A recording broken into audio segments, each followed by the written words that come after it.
Louvado seja Deus.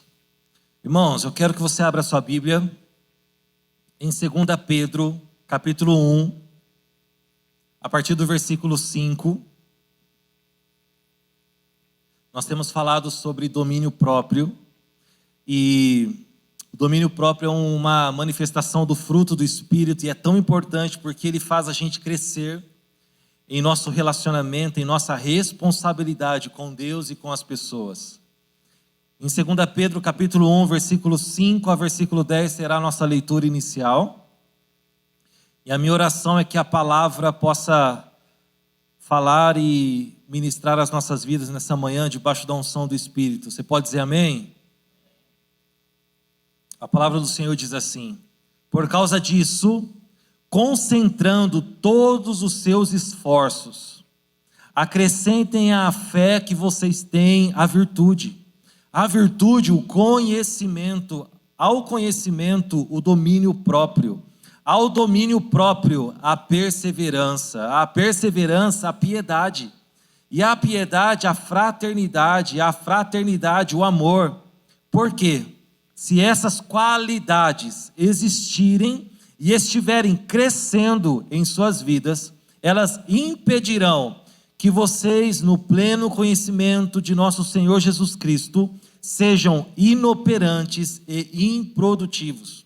Todavia, se alguém não as tem, está cego, só vê o que está perto, esquecendo-se da purificação dos seus antigos pecados.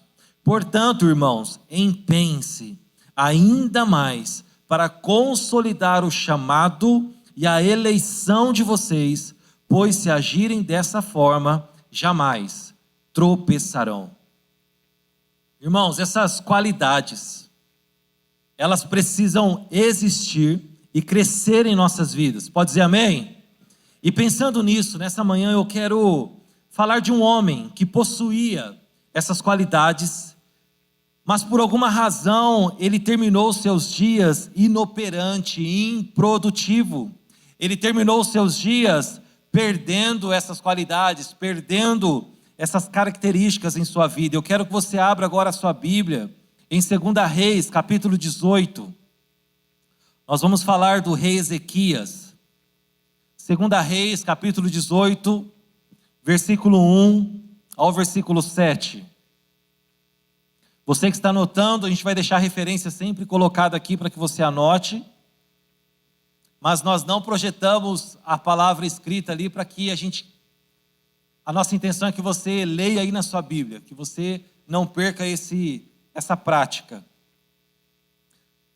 Versículo 1 vai dizer assim: no terceiro ano do reinado de Oséias, filho de Elá, rei de Israel, Ezequias, filho de Acás, rei de Judá, começou a reinar. Ele tinha 25 anos de idade quando começou a reinar, e reinou 29 anos em Jerusalém. A mãe dele chamava-se Abia e era filha de Zacarias. Ele fez o que é justo aos olhos do Senhor, conforme tudo o que tinha feito o seu antepassado Davi. Removeu os santuários locais, quebrou as colunas sagradas e derrubou os postes de Azerá. Despedaçou a serpente de bronze que Moisés havia feito, pois até aquela época os israelitas lhe queimavam incenso, e era chamada Neustã. Ezequias confiava no Senhor, o Deus de Israel.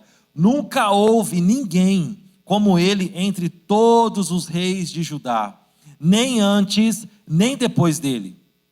Ele se apegou ao Senhor e não deixou de segui-lo. Obedeceu aos mandamentos que o Senhor tinha ordenado a Moisés. O Senhor estava com ele, por isso tinha êxito em tudo o que fazia. Rebelou-se contra o rei da Síria e não mais serviu a ele. Meus queridos, que homem de Deus, que início de reinado poderoso. Diferentemente do seu pai, o rei Acás, que reinou em Jerusalém por 16 anos, e foi um péssimo rei, porque ele não andou nos caminhos do Senhor. A Bíblia vai dizer que o rei Acás, o seu pai, chegou a queimar um dos seus filhos, em sacrifício a deuses falsos, imitando as práticas detestáveis, né, das nações que o Senhor havia expulsado de diante dos israelitas. E Ezequias, queridos, mesmo crescendo nesse ambiente e vendo tudo isso, vendo o comportamento do seu pai, o seu coração ele não seguiu esse exemplo ruim do seu pai. Ele se apegou ao Senhor, como nós lemos, e a Bíblia está nos mostrando que nunca houve ninguém como ele entre os reis de Judá. E o fato de o Senhor estar com ele, a Bíblia também nos mostrou que tudo que Ezequias fazia dava certo. Que homem poderoso, que homem corajoso, que homem adorador, ousado em fazer tudo o que precisava ser feito. Né? Logo no início aqui do seu reinado, ele destruiu os altares feitos para deuses falsos. Havia uma crise em Judá, eles estavam adorando deuses falsos. Ele destruiu os ídolos, ele se rebelou contra o rei da Síria, que mantinha o povo escravo e pagando tributos. Ou seja, desde o início, ele trabalhou para restabelecer a liberdade do povo e a adoração correta entre eles.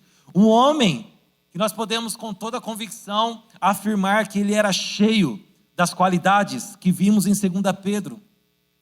Cheio de fidelidade, cheio de fé, cheio de virtude, cheio de conhecimento, cheio de perseverança, de domínio próprio. Mas esse posicionamento de Ezequias, esse posicionamento correto diante de Deus, também provocou a ira do inimigo.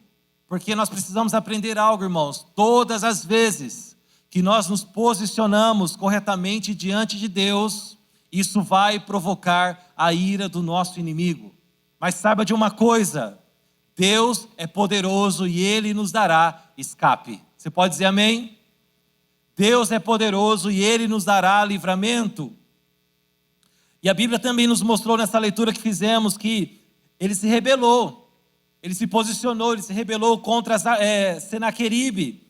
E Senaqueribe, que era o rei da Síria, então ele envia um dos seus comandantes para ameaçar Ezequias e o povo. E eu quero que você leia comigo, versículo 28 e 36, desse mesmo capítulo.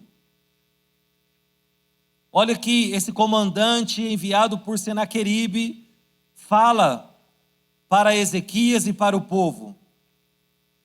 Eu quero discorrer um pouco sobre a vida desse homem para construir um entendimento com vocês. Versículo 28. Se você encontrou, diga achei. A Bíblia vai dizer assim: então, o comandante levantou-se e gritou em hebraico, ou seja, com o objetivo que todos entendessem: ouçam a palavra do grande rei, o rei da Síria.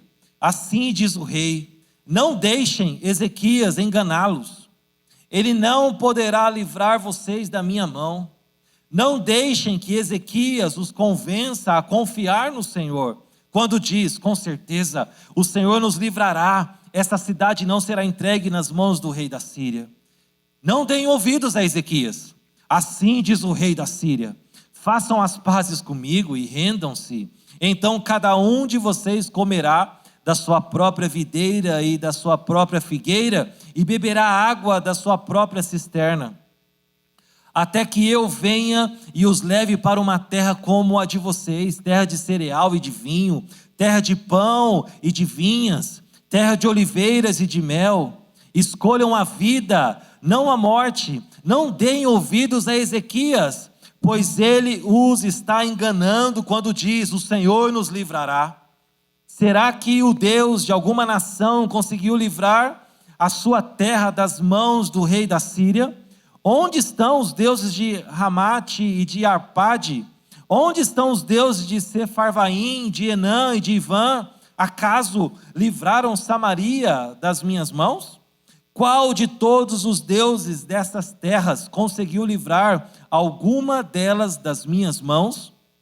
Como então o Senhor poderá livrar Jerusalém das minhas mãos? Versículo 36. Contudo, o povo permaneceu calado e nada disse em resposta, pois o rei tinha ordenado, Ezequias tinha ordenado: não lhe respondam.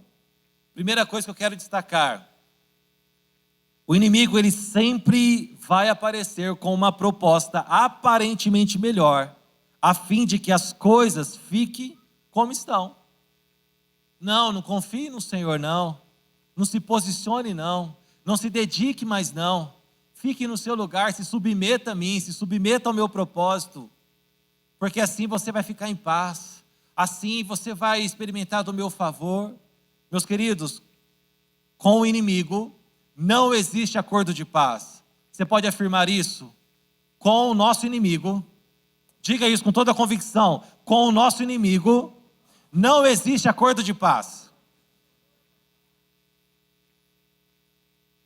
E o que eu destaco é justamente aqui o versículo 36, depois de toda essa ameaça, depois de toda essa proposta de Senaqueribe, o povo ouve e fica amedrontado, sim, mas o que eles fazem?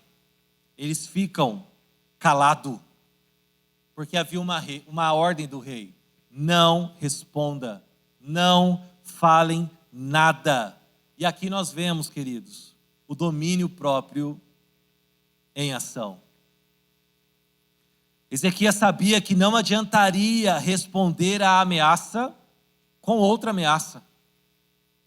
Nós ouvimos aqui domingo passado, que eu até peço perdão à igreja, porque no final do culto eu disse: olha, nós tivemos um probleminha técnico e nós vamos disponibilizar para que você depois acesse a mensagem e compartilhe.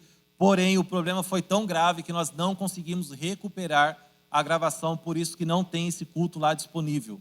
Mas para quem esteve aqui vai lembrar do que eu disse, do que a Luciana disse. Que muitas vezes, queridos, nós, falando da viúva, nós precisamos entender que não é para todo mundo que nós devemos abrir o nosso coração. Que não é para todo mundo que nós devemos compartilhar as nossas aflições. Nós precisamos buscar a fonte certa, nós precisamos buscar aquele que carrega uma palavra de Deus, nós precisamos buscar aquele que realmente pode resolver a nossa questão. E não sair abrindo a vida para todo mundo, abrindo nosso coração para todo mundo, porque tem gente que só carrega curiosidade e não tem nada para resolver o teu problema. Quantos estão me entendendo? Irmão, não é no Facebook, não é no Instagram que nós devemos abrir o nosso coração. E olha o que Ezequias fez. Qual foi a atitude, então, desse rei, quando ouviu e recebeu essa ameaça? Vá para o capítulo 19. Versículo 1. A palavra diz assim: ao ouvir o relato, o rei Ezequias rasgou as suas vestes, pôs roupas de luto e entrou no templo do Senhor. Que homem de fé, que homem de oração, que homem de postura. O capítulo todo vai nos mostrar, não vamos ler porque senão fica muito extenso, mas esse capítulo 19 vai nos mostrar Ezequias clamando ao Senhor, indo na fonte certa, buscando a fonte certa, falando com a pessoa certa, se aconselhando com as pessoas certas. E Deus o respondendo, porque ali estava o profeta Isaías. E lá no versículo 32, através do profeta Isaías, com quem Ezequias estava clamando ao Senhor, vem uma resposta de Deus. Versículo 32 do mesmo capítulo, olha a resposta de Deus.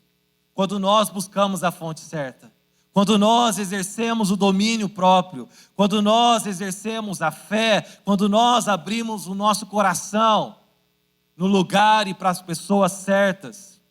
Olha a resposta: portanto, assim diz o Senhor acerca do rei da Síria: ele não invadirá esta cidade, nem disparará contra ela uma só flecha. Não a enfrentará com escudo, nem construirá rampas de cerco contra ela. Pelo caminho por onde veio voltará. Não invadirá esta cidade, declara o Senhor. Eu a defenderei, eu a salvarei, por amor de mim mesmo e do meu servo Davi. Naquela noite, versículo 35, naquela noite, o anjo do Senhor saiu e matou 185 mil homens no acampamento assírio. Quando o povo se levantou na manhã seguinte, o lugar estava repleto de cadáveres. Assim, Senaqueribe, o machão, o poderoso, rei da Síria, desmontou o acampamento e foi embora. Voltou para Nínive e lá ficou. Que experiência! Você concorda comigo? De uma ameaça, ora, clama ao Senhor e experimenta uma vitória incrível. Eu quero profetizar sobre a tua vida, irmãos, que toda ameaça do inimigo lançada contra você não prosperará. No nome de Jesus. No nome de Jesus. E olhando para esse homem, Ezequias, que experiência. O resultado de alguém que não age precipitadamente. Ele não foi disputar força com o rei Senaqueribe, porque ele sabia que humanamente falando era impossível vencer essa batalha. Mas ele foi orar, ele exerceu um domínio, ele falou para o povo: olha, não fale nada, vocês escutem a ameaça e voltem para mim. E a primeira atitude dele: entra no templo, rasga o coração, clama ao Senhor e experimenta essa vitória, esse livramento. Uau, que fantástico! Porém, agora, eu quero mostrar uma outra parte da vida desse homem. 2 Reis capítulo 20, vá para o capítulo seguinte. 2 Reis capítulo 20, versículo 1 ao 7. Nós vamos fazer a leitura. Naqueles dias, Ezequias ficou doente e quase morreu. O profeta Isaías, filho de Amós, foi visitá-lo e lhe disse: assim diz o Senhor, ponha em ordem a sua casa, pois você vai morrer, não se recuperará. Ezequias virou o rosto para a parede e orou ao Senhor: lembra-te, Senhor, como tenho servido a ti com fidelidade e com devoção sincera. Tenho feito o que é bom aos teus olhos. E Ezequias chorou amargamente. Antes de Isaías deixar o pátio intermediário, a palavra do Senhor veio a ele: volte e diga a Ezequias, líder do meu povo, assim diz o Senhor, o Deus do seu antepassado Davi: ouvi a sua oração e vi as suas lágrimas, eu o curarei. Daqui a 3 dias você subirá ao templo do Senhor. Acrescentarei 15 anos à sua vida e livrarei você e esta cidade das mãos do rei da Síria. Defenderei esta cidade por causa de mim mesmo e do meu servo Davi. Então Isaías disse: preparem um emplastro de figos. Eles o fizeram e o aplicaram na ferida e ele se recuperou. Preste atenção aqui em alguns detalhes. Ele devia colocar a sua casa em ordem, o que nos mostra que algo precisava ser ajustado em sua família. Embora um rei brilhante, embora um homem cheio de qualidades, cheio de fé, cheio de virtude, algo em sua casa estava fora de ordem e precisava ser ajustado. Segundo ponto, a sua doença era para a morte. Mas o Senhor, como nós lemos, acrescenta 15 anos de vida para ele. E terceiro ponto, que eu quero abrir um parênteses aqui, só para fazer essa colocação. Além da palavra liberada por Deus, o profeta usa um emplastro de figos para curar a ferida de Ezequias. Ouça isso. Às vezes, Deus vai usar um remédio, irmãos, para curar você. E Deus está agindo nisso. Essa ideia de uma fé triunfalista, de uma fé burra, desculpa o termo, mas é verdade, de que tudo é espiritual, tudo começa pelo espiritual, sim, que tudo é oração, sim, a oração é poderosa, mas às vezes procurar um psicólogo faz parte do agir de Deus na sua vida. Às vezes procurar um médico faz parte, porque se a gente tem um problema no coração, quem que a gente procura, queridos? O cardiologista. Agora, às vezes, você está debaixo de uma pressão emocional, você está mal emocionalmente e você está orando, mas as coisas não estão melhorando. Qual é o pecado? Qual é o problema de você procurar um profissional, de preferência, alguém de Deus, para buscar uma ajuda? Pelo amor de Deus, sejamos pessoas de Deus e pessoas inteligentes. Vocês concordam comigo que o profeta podia ter chegado e orado? Deus, cura Ezequias, mas não, ele falou, me traz aí um emplastro de figos, um remédio da época. Colocou sobre a ferida do rei e o rei foi curado. Querido, você está com dor de cabeça, se orou, não melhorou, irmãos? Toma um Novalgina. Só um parênteses. Por favor, sabe por quê? Eu não sei você, mas eu vim de uma construção lá de criança, de uma certa ignorância mesmo. Queridos, eu perdi uma tia que no parto sangrou até a morte, porque não quiseram chamar os médicos e ficaram orando em volta dela. Pelo amor de Deus, né? Vamos ter equilíbrio no nome de Jesus. Voltando. Aqui, queridos, além desse momento aqui do profeta, de receber a cura, de receber essa palavra, Ezequias vai viver uma outra experiência marcante. Porque, além disso tudo, queridos, além do profeta estar ali na casa dele, falando com ele, liberando essa palavra de esperança, dizendo a ele, olha, você está recebendo do Senhor mais 15 anos de vida. Sabe o que ele faz? Ele pede um sinal para Deus, se realmente isso iria acontecer, e Deus dá. Leia comigo versículo 9 e versículo 11, até o versículo 11. Isaías respondeu, Ezequias pediu um sinal e Isaías respondeu, o sinal que o Senhor vai cumprir, o que prometeu é este. Você prefere que a sombra avance ou recue 10 degraus na escadaria? Ezequias disse, como é fácil a sombra avançar 10 degraus, prefiro que ela recue 10 degraus. Então o profeta Isaías clamou ao Senhor e este fez a sombra recuar os 10 degraus que havia descido na escadaria de Acaz. Irmãos, eu fui pesquisar para entender o que aconteceu aqui. A sombra recuar 10 degraus na escadaria de Acaz, o que realmente isso significa? E alguns cálculos simples que a pesquisa me mostrou, eu quero ler para vocês. Preste atenção.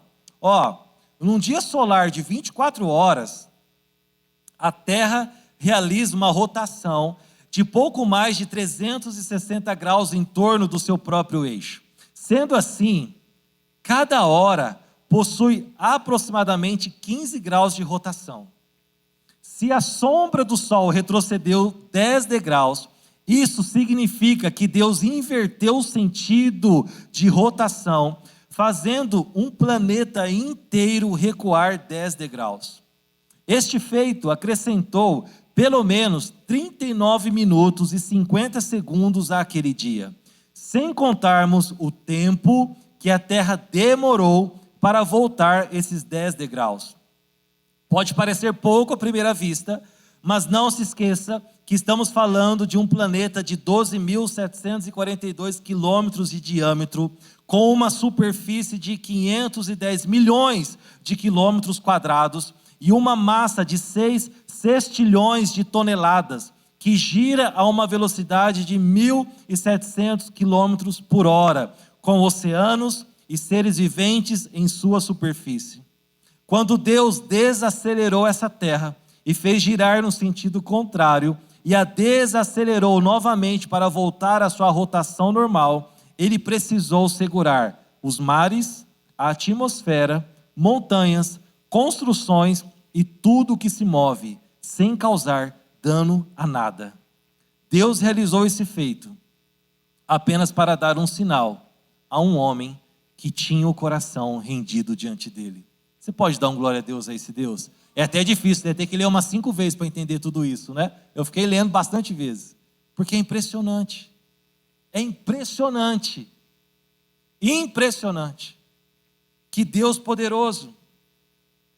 Mas a reflexão que eu quero trazer para nós nesta manhã, diante de tudo isso que nós estamos falando até aqui, é a seguinte: depois de tudo isso, queridos, de todas essas experiências, vitória contra Senaqueribe, um homem destemido, um homem adorador, um homem que viveu toda essa experiência aqui do Senhor parar o planeta, queridos, só para atender um pedido desse homem chamado Ezequias. A pergunta que eu faço é: o que Ezequias fez com os últimos 15 anos de vida a mais que ele recebeu do Senhor? E infelizmente não foram coisas excelentes. É chocante. Primeira coisa, para a gente não estender muito. Logo após essa experiência, passado algum tempo, ele recebe uma visita de alguns mensageiros da Babilônia. E ele abre os seus tesouros para esses homens. O seu coração se encheu de orgulho e negligência, e isso desagradou ao Senhor. Nós vemos isso no versículo 16 ao 19, eu quero que você leia, para que você perceba a gravidade disso. Olha o que está escrito, logo após a visita desses homens da Babilônia, o profeta o confronta, e olha o que acontece. Então Isaías disse a Ezequias: ouça a palavra do Senhor.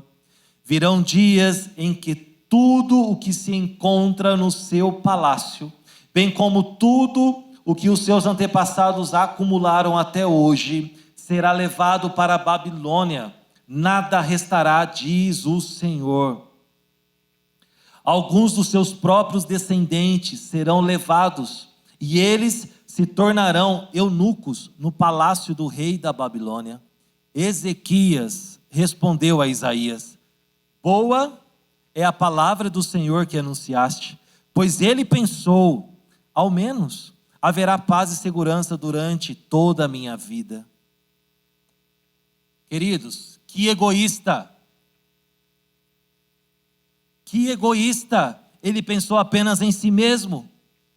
O profeta estava dizendo que alguns dos seus descendentes seriam levados para a Babilônia por causa do seu erro, por causa da sua negligência, porque ele abriu os tesouros que não deveriam ser abertos para os mensageiros da Babilônia.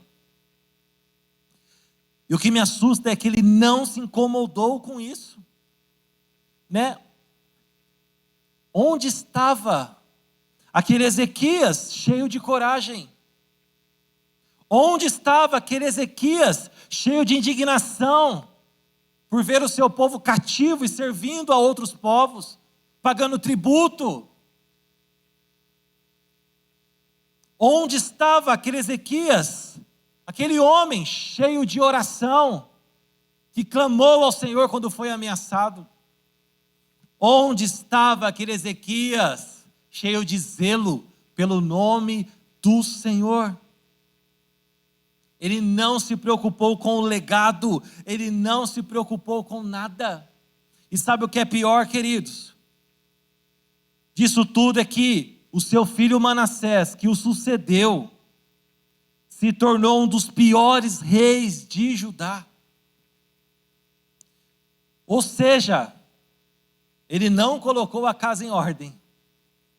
Ele não se preocupou com o futuro da geração.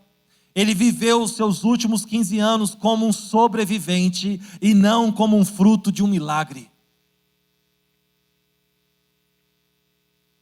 E o mais triste, que esse homem que começou tão poderoso, morreu cedo, com 52 anos de idade. Preste atenção aqui, queridos. Eu sei que é um assunto tão delicado de ser tocado, mas para nós é preciso refletirmos a respeito. Nós passamos por uma pandemia e tem hora que a impressão que fica é que nós nos esquecemos. Nós passamos por uma pandemia onde muitos foram recolhidos para a eternidade.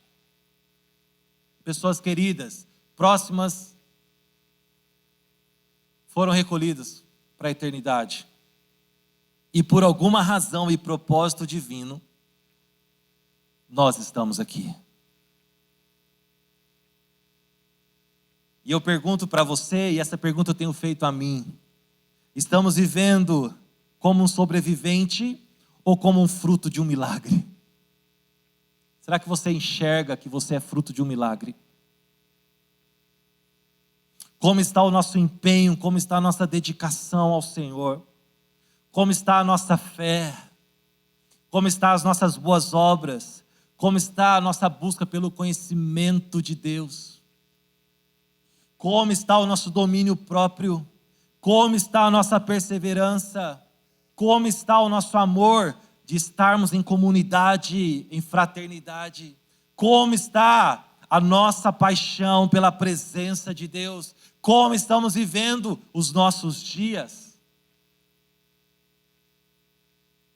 Sobrevivendo, vivendo de qualquer maneira, vivendo por viver, ou enxergando que nós somos frutos de um milagre? Queridos, Ezequias começou tão bem,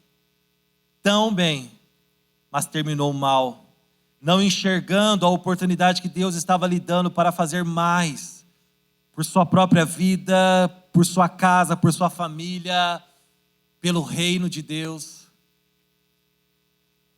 Eu quero dizer para você nessa manhã, queridos: não baixe a guarda, não retroceda em sua devoção a Deus. Não é tempo de vivermos por vivermos. Quero colocar a mão no teu coração. Coloca aí, queridos. Vai, coloca a mão no teu coração e diga: eu sou fruto de um milagre. Mas diga isso com toda a tua convicção: eu sou fruto de um milagre. Se você está aqui, queridos, nessa manhã, vivendo, saiba de uma coisa: ainda há missão para você. Ainda há o que ser feito. Deus conta com a sua vida. Há um propósito de você estar aqui. Você pode compreender isso nessa manhã e dizer amém? Não abra os teus tesouros para o mundo, não abra a sua intimidade para o mundo. Construa um legado. Ezequias pegou os seus últimos 15 anos, queridos, e viveu pensando apenas em si mesmo. É só você ler o capítulo seguinte. Você vai encontrar o filho dele assumindo o trono e ver o que esse rapaz fez. O que você está construindo para a tua família? O que você está construindo para essa geração? Se eu e você somos frutos de um milagre, a nossa devoção, aquelas qualidades que nós lemos em 2 Pedro, elas precisam existir e crescer em nós. Deus conta com a sua vida. Amém, queridos? Deus conta com você. Deus conta com você lá na tua família. Deus conta com você lá no teu local de trabalho. Deus conta com você nessa comunidade, nessa casa. Deus conta com você. A palavra vai dizer em Salmos capítulo 90, versículo 12: ensina-nos, se o Fernando puder subir aqui no teclado, por favor. Ensina-nos a contar os nossos dias, para que o nosso coração alcance sabedoria. Eu quero que você curve a sua cabeça aí no seu lugar.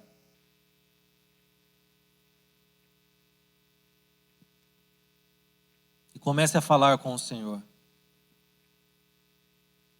Você não está vivo para viver de qualquer maneira. Você não é fruto de um milagre para viver pensando apenas em si mesmo. Existe algo que só você pode construir. Existe algo que só você pode fazer. E é importante que você comece a assumir a tua responsabilidade diante do Senhor. Deus tem a nossa vida, queridos, em suas mãos. Ele tem os nossos dias em suas mãos.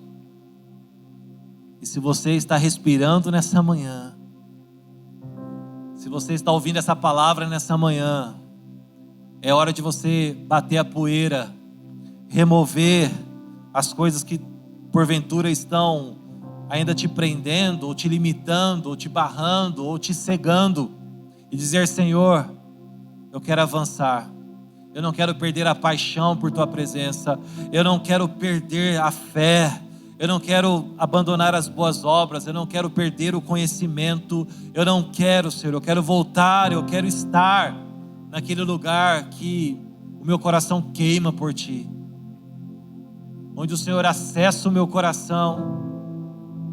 Deixa eu te falar algo, Ele conhece as tuas limitações, Ele não errou quando te escolheu, Ele conhece a tua história, Ele conhece, já conhece o teu futuro também. A pergunta é: que resposta nós queremos dar a Ele? Que resposta nós queremos dar a Ele? Queridos, o fato de Deus ter dado mais 15 anos para Ezequias é porque havia um propósito, havia algo que ele deveria ainda construir. O fato, queridos, de você ter passado por uma pandemia e por tantas outras situações, que você sabe que talvez você nem estaria mais aqui, mas o fato de você estar, é porque Deus tem algo para fazer em sua vida e através da sua vida. Ainda não acabou a sua missão, e eu quero que você se alegre com isso, que é Ele que te unge, é Ele que renova as suas forças, é Ele que te capacita, é Ele que te escolheu, é Ele, é Jesus. Isaías 40, 28, a palavra nos diz: será que você não sabe? Nunca ouviu falar? O Senhor é o Deus eterno, o Criador de toda a terra. Ele não se cansa nem fica exausto. A sua sabedoria é insondável. Ele fortalece o cansado e dá grande vigor ao que está sem força. Você pode receber essa palavra, levante suas mãos para os céus, receba essa palavra no teu coração. É Ele que te fortalece, é Ele que dá grande vigor às nossas vidas.